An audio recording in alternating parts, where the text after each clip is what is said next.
Hey everyone, it's TTL back with another rush kit for you, and today we're going to be taking a look at the X399 Taichi. This is just going to be a quick skim around so that we can have a look at what's been going on with the board before we get onto the main review on the main OC3D channel.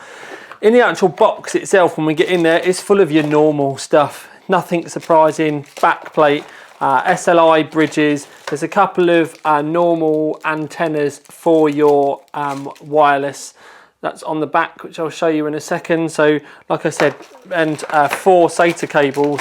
Then you just got your manuals. Literally nothing special or shouty-outy about what's going on in there whatsoever. But the board itself up, and so that we can have a look.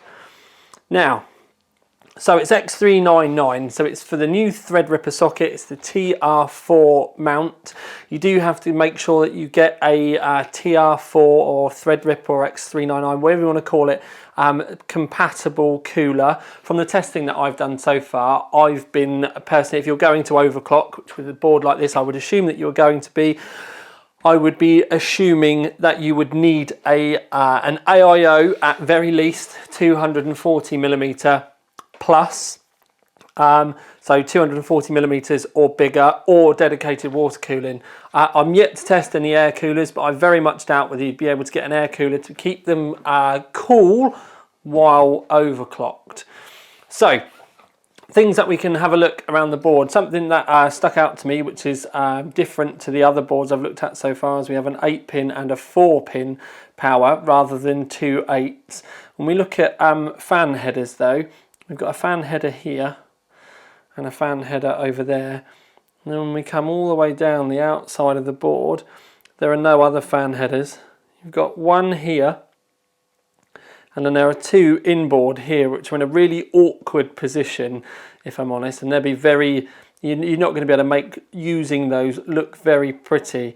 And I do think that we should have had like 2 up here, and maybe a couple down the side here to be easier to use for the front of the case. So if you're one of those people that uses the onboard fan headers, I think you're going to be needing to look for PWM splitters or a PWM hub if you want to keep everything tidy on your board, because I wouldn't really suggest using these.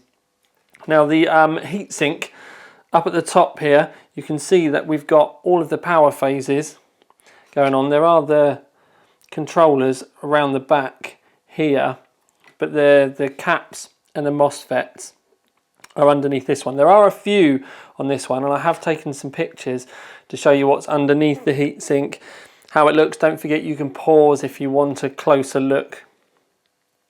Now, other things that we can look at on the board are, you do get a U.2 slot, vertical USB 3, you've got 8 SATAs down the side, and you have an extra power pin, and that's if you're going to end up running multiple graphics cards. Not for gaming, but let's face it, there's a lot of cores on this. It'll be for those of you that are going to end up using the professional cards for rendering and the like. You get 3 M.2 slots stroke ports. You've got power and a reset down at the bottom, and a poster readout, which is always handy. There's an RGB connector here, and there's an RGB connector here. So that's about it for the board. There's nothing fancy going around the back or anything. And then when we get round to the I/O around the back, you can see that we've got the does that say BIOS reset? BIOS flashback. It's basically like the Asus kind of idea. PS2, your connectors, there's where your antennas go that I was talking to you about before. It's quite weird seeing an inboard, and I mean further up, audio on this. I'm so used to seeing it down the bottom, but then you do get 2 gigabit Ethernets, and you can see that you've got your USB 3.1 Gen 2, C and A here. I think they could have got away with having some more USBs on here, if I'm honest. But anyway, so that is our quick skim around the Asrock X399 Taichi Threadripper motherboard. We will be putting the main review, the full review with all the overclocking and the testing and all the thermals on the main OC3D TV channel within the next few weeks. We are just waiting on a retail 1950X processor to come through from AMD to replace our engineering sample. So stay tuned on the main channel, and I'll have the review up for you as quick as I possibly can do.